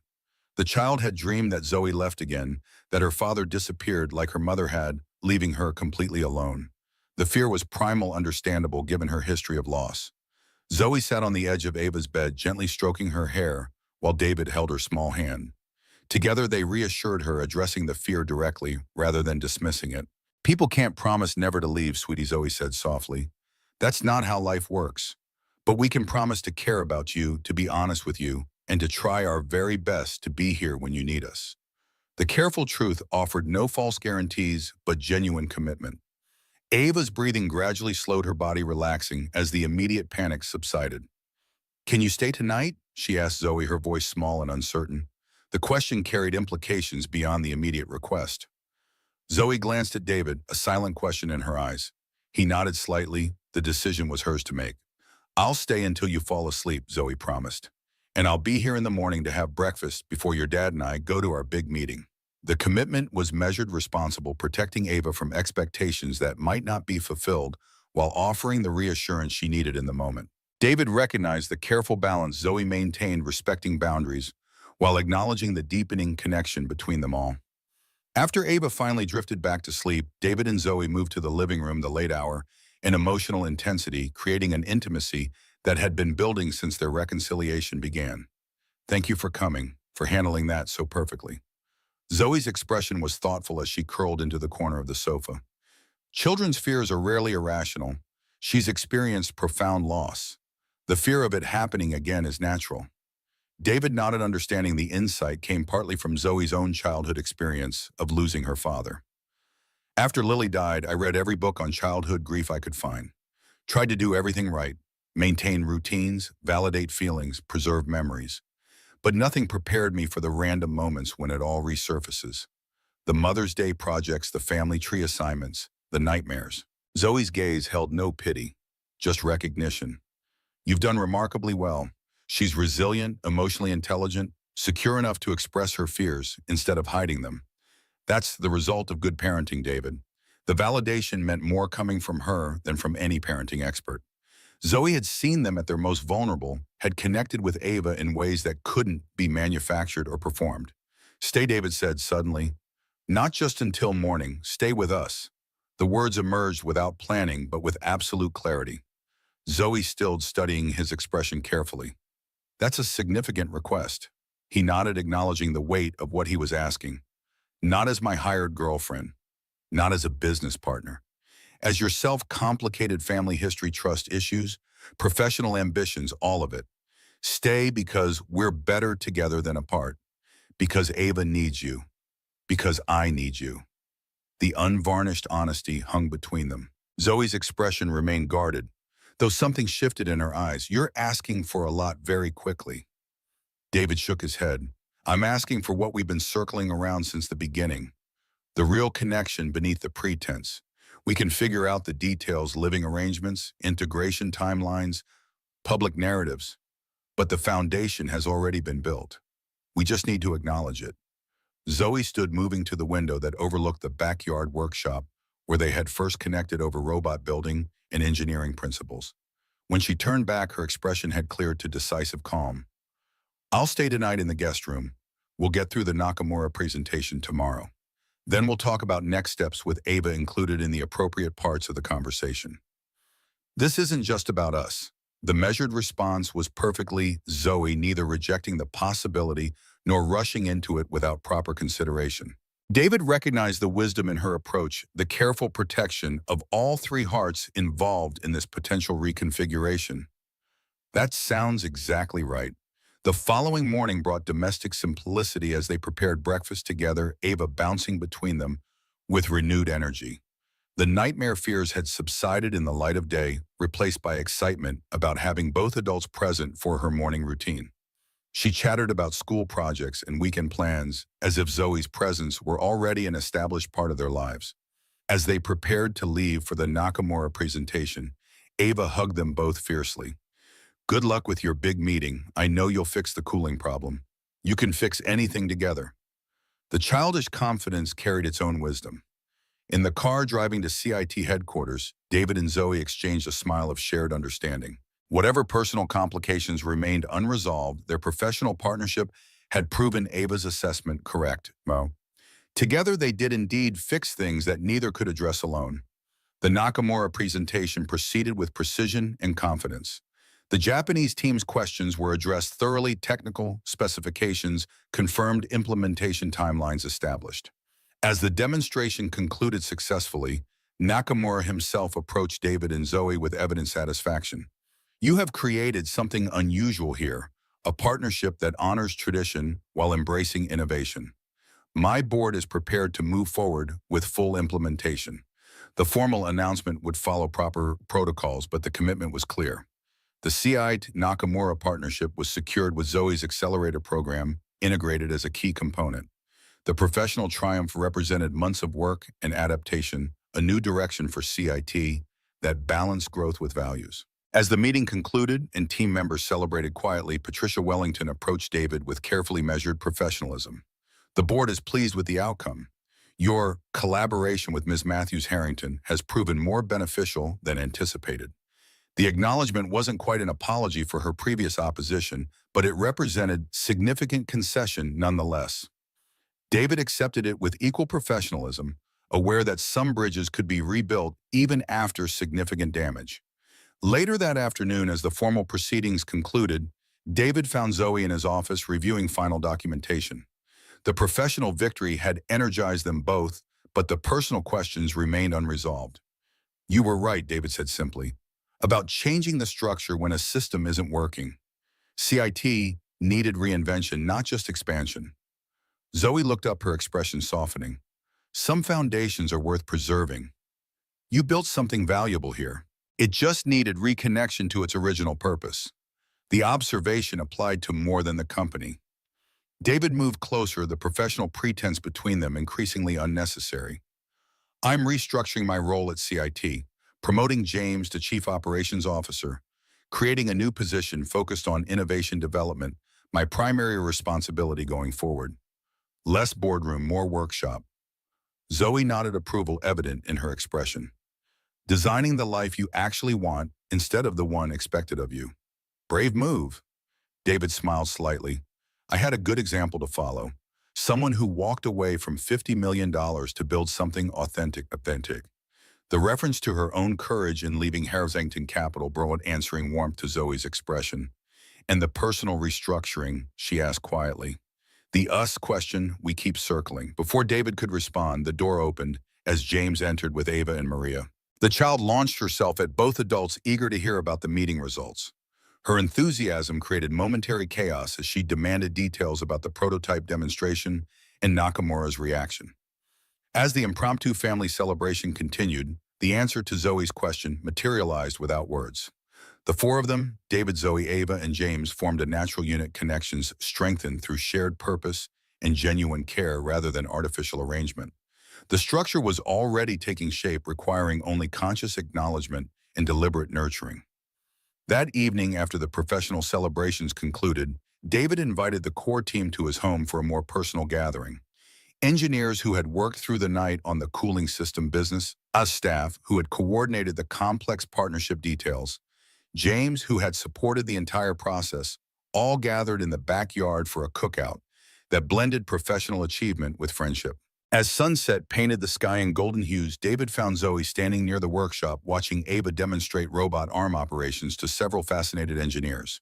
The scene embodied everything he had come to value: innovation, connection, family, and future possibility, all intertwined.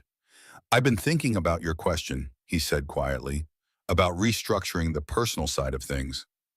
Zoe turned toward him, her expression open but guarded. And what conclusion did the engineer reach? David smiled, appreciating her framing of the question. That some designs evolve organically when the right elements come together. That forcing specific configurations often creates structural weaknesses. That the strongest bonds form through authentic connection rather than predetermined plans. Zoe's answering smile held both warmth and amusement. That's a very engineer-like way of saying we should take things one step at a time. David nodded, acknowledging the translation of his technical metaphor. The guest house has a separate entrance, private space, proximity without presumption. If you wanted to try a transitional arrangement while we figure out the details. The practical suggestion addressed immediate logistics while respecting the complexity of their situation. Zoe considered it thoughtfully. A prototype phase before full implementation, testing the integration while maintaining system independence. Now she was the one using engineering metaphors, matching his approach with her own professional framework. The shared language felt right, acknowledging the deliberate construction of something valuable rather than rushing toward an idealized outcome. Exactly. With regular assessment meetings and Ava included in appropriate decision points. Zoe glanced toward the child who was now demonstrating a dinosaur walk to her captive audience of engineers. She'll have questions, expectations. We need to be honest with her about the experimental nature of the arrangement. The concern for Ava's emotional well-being remained paramount for both of them, another alignment that strengthened David's certainty about the path forward. Absolutely. Complete transparency about what we know and what we're still figuring out. No false promises, no artificial timelines.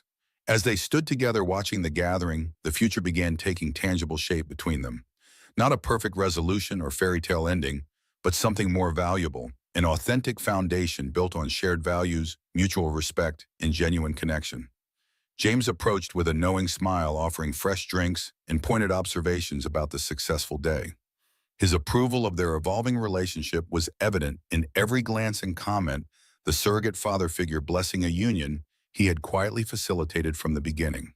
The evening continued with comfortable camaraderie as team members gradually departed, leaving only the core group, David, Zoe, Ava, James, and Maria, sharing final conversations as stars appeared in the darkening sky. The gathering represented everything David had been missing in his driven pursuit of business success, community connection, balance between work and personal fulfillment. Later, after Ava was asleep and the house quiet, David and Zoe sat on the back porch planning practical next steps for her transition to the guest house. The conversation flowed naturally between logistics and deeper considerations, professional partnership and personal possibility, intertwining as they sketched the blueprint for their future. If this resonates with your journey of finding meaning and rebuilding after loss, please take a moment to like and subscribe. Your support helps us share more stories of second chances and authentic connections that remind us it's never too late to redesign our lives around what truly matters. Zoe moved into the guest house the following weekend. The small cottage behind the main residence had originally been Maria's home before she relocated to be closer to her grandchildren. Now it provided the perfect transition space, close enough for daily interaction with David and Ava, but with clear boundaries that respected the developing nature of their relationship. The arrangement quickly established its own rhythm. Mornings often found Zoe joining them for breakfast before Ava left for school. Evenings sometimes included shared dinners, sometimes separate activities depending on work schedules and personal needs. Weekends brought collaborative projects. Ava's science experiments, household repairs, garden planning that gradually wove them into a functioning family unit without artificial pressure or expectations. At CIT, the restructuring David had initiated took concrete form. As Chief Innovation Officer, he returned to his engineering roots, spending more time in development labs and less in boardrooms. James smoothly assumed operational leadership, his decades of experience bringing stability during the transition. The Nakamura partnership progressed steadily, with implementation teams from both companies collaborating on production timelines. Zoe maintained her separate professional identity, continuing to build her business accelerator program while collaborating with CIT on strategic initiatives. The clearer boundaries actually strengthened their partnership, allowing each to contribute from their areas of expertise without competition or confusion. 1 month into this new arrangement, David found Zoe in the backyard workshop late one evening. She sat at his design table reviewing schematics for a new educational robotics system, a project he had started years earlier but never completed. "You've been holding out on me," she observed without looking up. "This adaptive learning algorithm is brilliant. Why didn't you bring it to market?" David settled into the chair beside her, studying the old designs with fresh perspective. "It got sidelined when we pivoted toward industrial applications. The board saw more immediate profit potential in manufacturing systems than educational products." Zoe traced the interconnected components with an appreciative finger. "The market gap still exists. Low-cost adaptable STEM tools for underserved schools. Your algorithm could adjust difficulty based on student performance, providing appropriate challenges without frustration or boredom." Her immediate grasp of the concept's potential didn't surprise him anymore. This complementary thinking had become the foundation of their relationship, personal and professional. "I've been thinking about reviving it," he admitted. "Part of refocusing CIT on innovation that matters, not just quarterly profits." Zoe nodded, understanding the alignment with his evolving priorities. The Nakamura partnership provides stability. You have room to pursue projects with longer-term impact now. Her business insight remained invaluable, a perspective that balanced his technical focus with practical considerations. As they discussed potential adaptations to the educational system, the conversation flowed naturally between technical specifications and market applications, their complementary expertise creating a more robust concept than either would have developed alone. When they finally set the project aside, night had fully descended, stars visible through the workshop skylight. The comfortable silence between them held none of the awkwardness or uncertainty that had characterized their early interactions. "Ayava asked me an interesting question today," Zoe said finally. "Whether people can have two mothers, one in heaven and one on earth." The implication hung in the air between them. David waited, giving her space to continue. "I told her some families have different shapes, that Lily would always be her mother, and that other important relationships could develop without replacing that connection." The careful, thoughtful response reflected Zoe's consistent approach to Ava, honest without creating pressure or false expectations. "What prompted the question?" David asked. Zoe smiled slightly. "Show and tell next week. Family photos. She wants to bring pictures of all three of us, but wasn't sure how to explain our arrangement to her classmates. The practical concern of a child navigating social explanations for adult relationships." David considered this. "What did you tell her?" "That she could bring whatever photos felt right to her, and we'd help her find words for explaining our family to others. That some questions don't have simple answers, and that's okay." The wisdom in this approach struck David anew. No artificial simplification, no imposed narrative, just honest acknowledgement of complexity with age-appropriate support. "You're good with her," he observed quietly. "Better than good. You understand her in ways I sometimes miss." Zoe's expression softened. "Different perspectives, not better ones. You see parts of her I don't. The engineering mind, the determination, the problem-solving approach. We offer her complementary support." The observation applied to their relationship as well. Complementary rather than competitive, each bringing different strengths to their evolving family structure. "I'd like to be more than a guest house occupant in her life," Zoe continued carefully. "If that's something you both want too." The deliberate phrasing acknowledged all three perspectives: her desires, David's comfort level, and most importantly, Ava's needs. The careful construction of this potential family continued with the same thoughtful architecture that had characterized their approach from the beginning. "I think we're ready for that conversation," David replied. "All three of us together." The next evening they sat with Ava in the living room, creating space for an important family discussion. David had prepared carefully, wanting to balance honesty with age-appropriate explanations. "You know how Zoe has been living in the guest house, helping with projects and spending time with us?" he began. Ava nodded, her expression serious but not concerned. "You're trying to figure out if you love each other like mom and dad loved each other." The directness of children. David exchanged a glance with Zoe, both momentarily startled by Ava's clear-eyed assessment. "That's exactly right," Zoe confirmed, respecting the child's perception. "We care about each other very much, and we're figuring out what that means for all of us." Ava considered this, her small face thoughtful.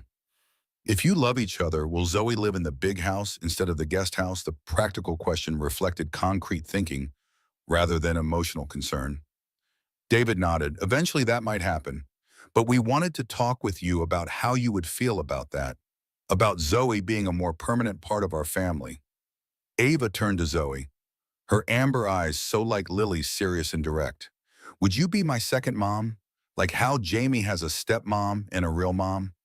Zoe didn't flinch from the direct question, meeting it with equal honesty. "I would never try to replace your mom, Ava. Lily will always be your mother, but yes, I would love to be another mother figure in your life, if that's something you want too." The careful distinction honored Lily's irreplaceable position while acknowledging the potential for new bonds. Ava processed this with solemn consideration. "I think that would be okay. Mom would want me to be happy, and Dad is happier, when you're here. He laughs more. The simple observation carried profound weight. David felt emotion tightening his throat as Ava continued her practical assessment of the situation. Would we need to change my name or yours? Jamie's stepmom has a different last name. The logistics of family reconstruction seen through a child's concrete understanding. Zoe smiled gently. We don't need to decide any of that right now. Names and legal details can wait until we're all sure about this new family shape. The conversation continued with Ava's questions, addressed honestly, but without creating premature expectations. By its conclusion, a tentative new understanding had formed. Zoe would gradually transition from guest house to main residence over the coming months, with regular family check-ins, to ensure the arrangement worked for everyone. As they tucked Ava into bed that night, she asked for both of them to stay for her bedtime story. The request felt significant, an inclusion that came from her heart rather than adult suggestion. After reading about dinosaur discoveries and paleontology adventures, they turned out the light, leaving her door ajar as always. In the hallway, Zoe paused, emotion visible in her usually composed expression. She trusts so openly. After everything she's lost, she still makes room for more love in her life. David nodded, equally moved by his daughter's capacity for resilience and hope. Children adapt when they feel secure. You've helped create that security, consistency, honesty, genuine care without pretense. The observation acknowledged what had become increasingly clear.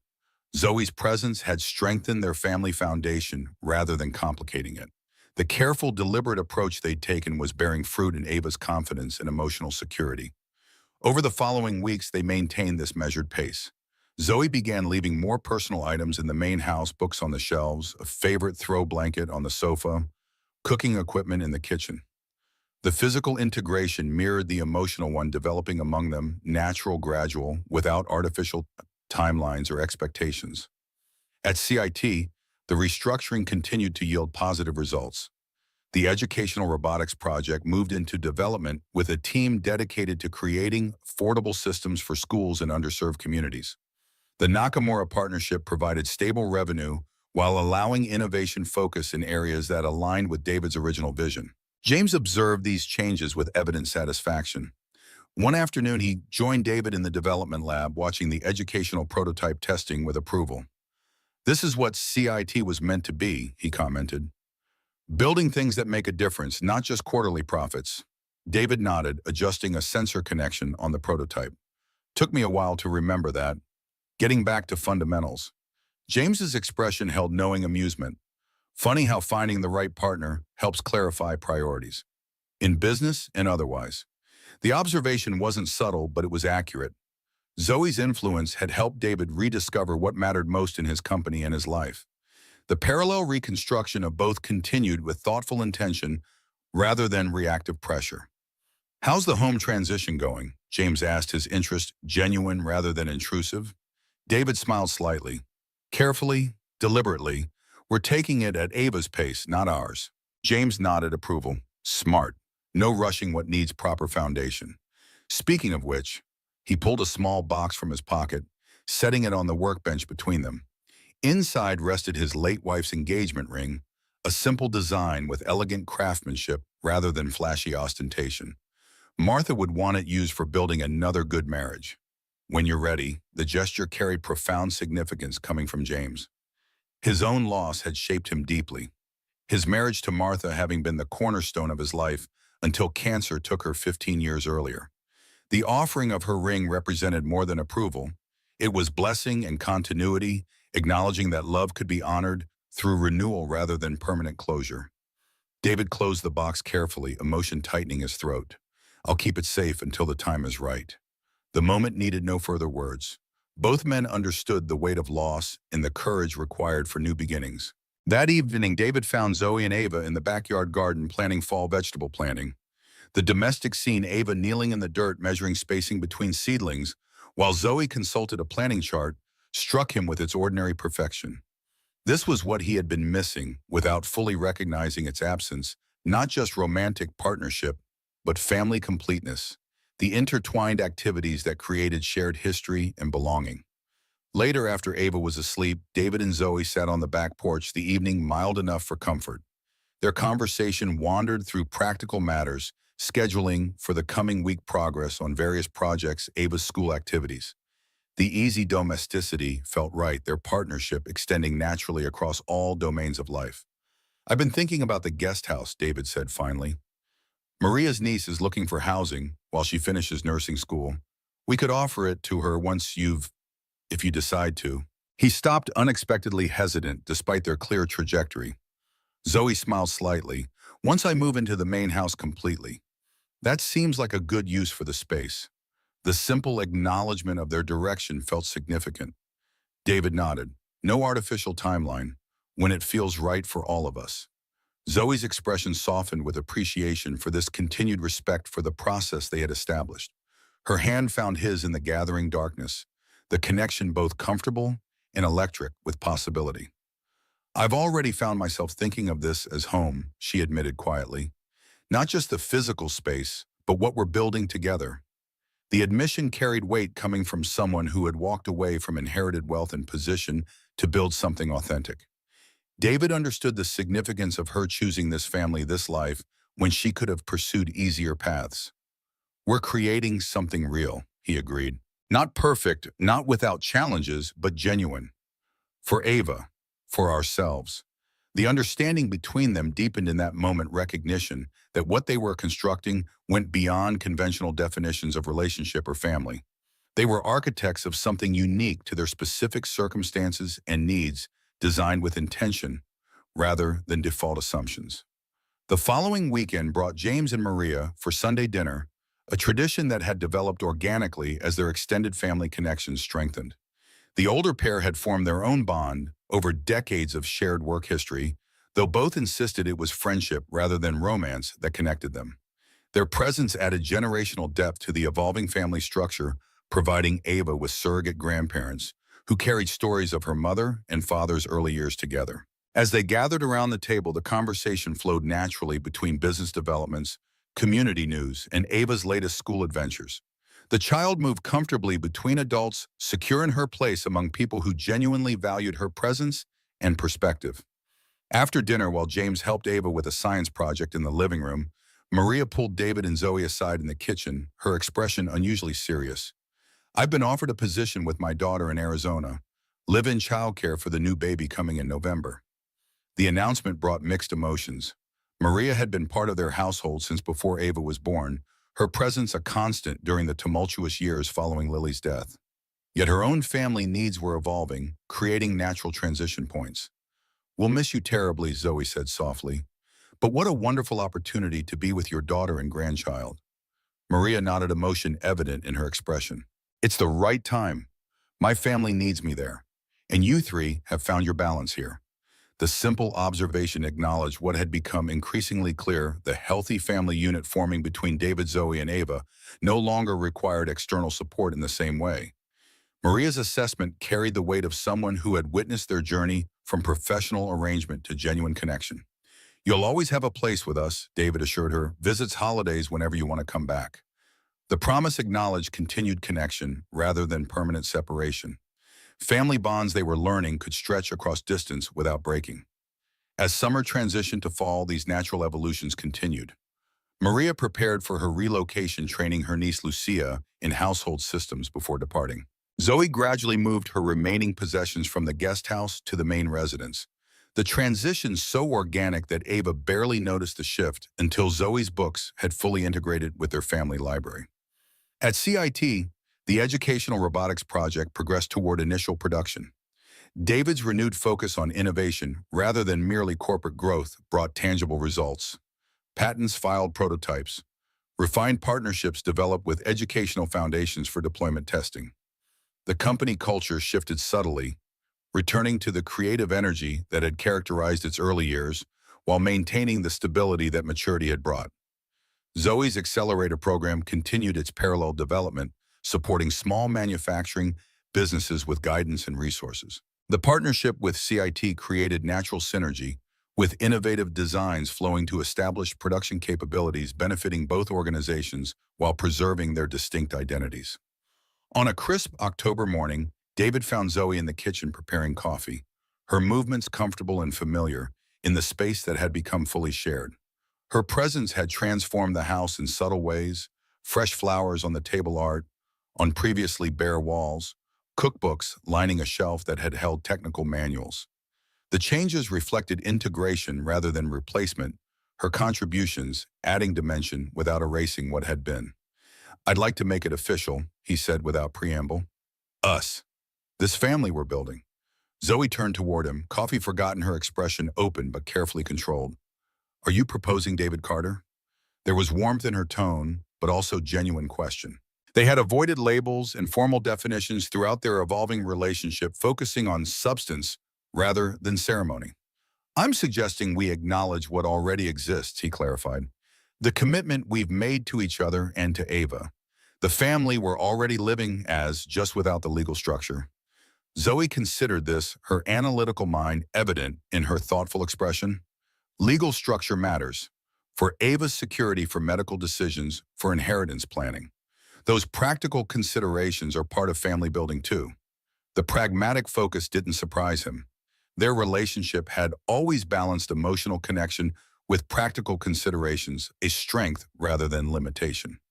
"James offered Martha's ring," David said quietly. "He thought she would want it used for building another good marriage." Emotion flickered across Zoe's composed features. The significance of James's offering wasn't lost on her. The blessing of someone who had known and loved Lily, who understood loss and renewal from personal experience. "Martha's ring," Zoe repeated softly. "That means something. Continuity, connection to the past, while building something new." David nodded, the understanding between them requiring no elaborate explanations. "No traditional proposal," Zoe continued after a moment. "No kneeling or grand gestures. That's not us. But yes, let's make official what we've already built. For all three of us." The agreement reflected their entire approach: thoughtful, pragmatic, focused on substance rather than performance. David reached for her, then the embrace carrying all the emotion their measured words contained. The family discussion that evening included Ava from the beginning. They sat together in the living room, creating space for questions and concerns as they explained the decision to formalize their relationship through marriage. "Does this mean I can call Zoe Mom now?" Ava asked, zeroing in on the practical implication most relevant to her daily life. Zoe answered carefully. "You can call me whatever feels right to you, Ava. Mom belongs to your mother Lily first and always. Some children with step-parents use different names like Mama Z or just Zoe. It's completely your choice." The thoughtful response honored both Lily's memory and Ava's agency in defining their relationship. "I've even considered this with characteristic seriousness. I think I want to call you Mom Z because you're a mom to me, but different from my first mom. Is that okay?" The simple solution reflected the child's innate wisdom about navigating complex emotional territory. Zoe nodded, emotion visible despite her usual composure. "That's perfect, sweetie. Exactly right." The conversation continued, addressing practical questions about the wedding timeline, living arrangements, and family structure. By its conclusion, a shared understanding had formed: a small ceremony before the holidays, family-focused rather than elaborate, with Maria returning for the occasion and James playing a central role. As Ava went to bed that night, she paused at her doorway, looking back at them with sudden concern. When people get married, sometimes they have babies.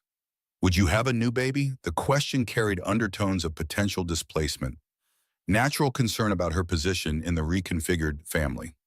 David and Zoe exchanged glances, both recognizing the importance of this moment. "We haven't decided about that yet," Zoe answered honestly. "But if we ever did have a baby, it wouldn't change how much we love you. You would be a big sister with a special place all your own in our family." The response acknowledged the possibility without creating premature expectations while addressing the underlying concern about belonging. Ava nodded, apparently satisfied with this straightforward answer. "I think I'd be a good big sister. I could teach a baby about dinosaurs and robots." The simple acceptance reflected her growing security in the family structure, confident enough in her place to consider expansion without threat. As they tucked her in, her sleepy voice carried one more observation.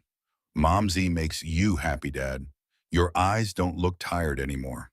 The perception cut to the heart of their journey from grieving widower to man rebuilding a life rich with purpose and connection. David kissed her forehead gently. "She makes us both happier. And you make us happiest of all." The wedding plans developed with the same thoughtful intention that had characterized their entire relationship.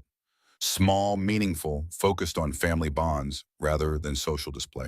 The ceremony would take place in the backyard workshop, the space where their connection had first developed through shared projects and complementary skills. James would officiate, having obtained certification specifically for this purpose. Maria would return from Arizona bringing Ava a special dress they had selected together through video calls.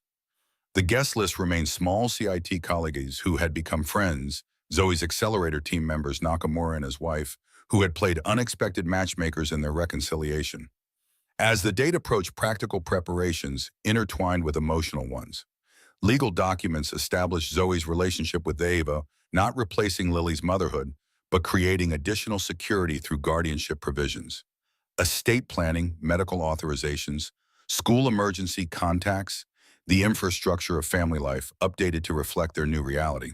The workshop transformation became a family project with Ava directing decorations that honored both engineering, practicality, and celebratory warmth.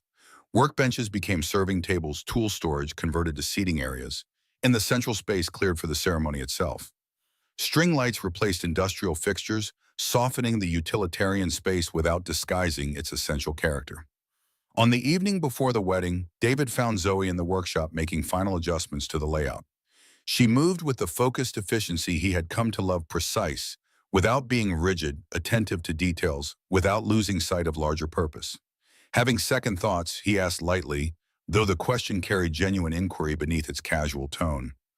Zoe turned toward him, her expression clear and direct. About marrying you and becoming Ava's second mother. Not for a moment. About whether this workshop can actually accommodate 30 people comfortably. Absolutely. The practical concern, masking deeper emotion, was characteristic of her approach, addressing tangible problems as proxy for existential ones. David smiled, recognizing the pattern. We could move it inside if you were worried about space. Zoe shook her head firmly. No. This is where we started building something real. The right place to make it official. The significance of location wasn't lost on either of them. Their connection had developed through shared work and complementary skills long before romantic elements emerged.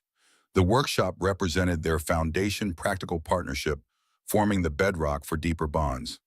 The wedding day dawned clear and crisp, perfect October weather for their outdoor reception. Ava woke early, excitement making her usually leisurely weekend morning routine a whirlwind of activity. Maria arrived mid-morning, immediately taking charge of final preparations with practiced efficiency. James appeared shortly after, carrying not only his efficient materials, but a special gift, a small toolbox he had crafted himself containing symbolic items for their new family. A set of precision screwdrivers representing David's engineering foundations, financial analysis tools reflecting Zoe's business acumen, and for Ava, a junior paleontologist kit honoring her connection to her mother's scientific interests. The simple gifts carried profound meaning, acknowledgement of their individual identities and contributions to the family unit they were formalizing. The toolbox itself symbolized their shared construction project, building something durable and functional, rather than merely decorative. As guests arrived that afternoon, the transformed workshop welcomed them with warmth and authenticity. No elaborate floral arrangements or traditional wedding decorations, just thoughtfully arranged spaces that honored the room's primary purpose while creating comfort for the occasion. Engineering prototypes shared display space with family photos. Workbenches held both technical schematics and celebration refreshments. The ceremony itself reflected the same intentional design. James officiated with dignified warmth, acknowledging Lily's continued presence in their hearts while celebrating the new bonds being formalized. Ava participated actively, presenting rings she had helped select, simple bands that prioritized meaning over ostentation. When David and Zoe exchanged vows, they spoke with characteristic authenticity. No rehearsed poetry or borrowed sentiments, just honest commitment to the family they were building together. David acknowledged the unexpected journey from professional arrangement to genuine partnership. Zoe spoke of finding authentic purpose through connection rather than achievement. Most meaningful was the family vow they shared with Ava, a three-way commitment to supporting each other through challenges, celebrating successes, and continuing to build their unique family structure with intention rather than assumption. As they each tied colored ribbons around a small model house, Ava had constructed the symbolic weaving together of their lives brought tears to even the most composed guests. The reception flowed naturally from ceremony to celebration. Colleagues became friends as professional boundaries relaxed. Nakamura and his wife shared stories of their 45-year marriage, offering wisdom without presumption. Maria and James established themselves as the family elders, carrying historical knowledge that connected past to present without dwelling in grief. As evening approached, Ava presented her wedding gift, a family robot she had designed with James's help. Three interconnected figures that moved in synchronized patterns representing their distinct identities and unified purpose. The technical achievement impressed even the engineers present, but the symbolic meaning touched hearts more deeply. Later, as the celebration continued around them, David found a quiet moment with Zoe on the workshop porch. The autumn evening had turned cool stars appearing in the darkening sky above them. Inside, Ava demonstrated her robot to an appreciative audience of engineers and business professionals, her confidence evident in every explanation. "We built something good here," David observed quietly. "Not just today, but these past months. A real family, not a performance or imitation." Zoe nodded, her expression reflective as she watched Ava through the workshop windows. Different from what either of us imagined, but stronger for being deliberately constructed rather than assumed. Every connection considered, every foundation secured. The engineering metaphor suited them, builders who understood the importance of structural integrity over superficial appearance. Their family might not match conventional patterns, but its careful construction gave it remarkable stability. As they rejoined the celebration, James approached with raised glass, offering a toast that captured their journey's essence. To family built by choice, strengthened by intention, and enriched by honoring both past and future. May your foundations remain solid while your design continues to evolve. The sentiment resonated through the gathered community, acknowledgement that the strongest bonds were those consciously formed and maintained rather than merely inherited or assumed.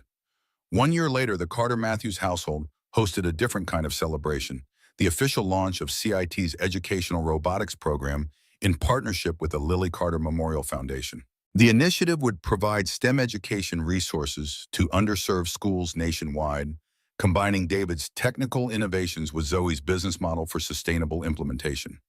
The backyard had been transformed for the occasion, with demonstration stations where children could interact with the educational systems. Ava, now 8 and increasingly confident, guided younger children through basic programming exercises with natural teaching ability.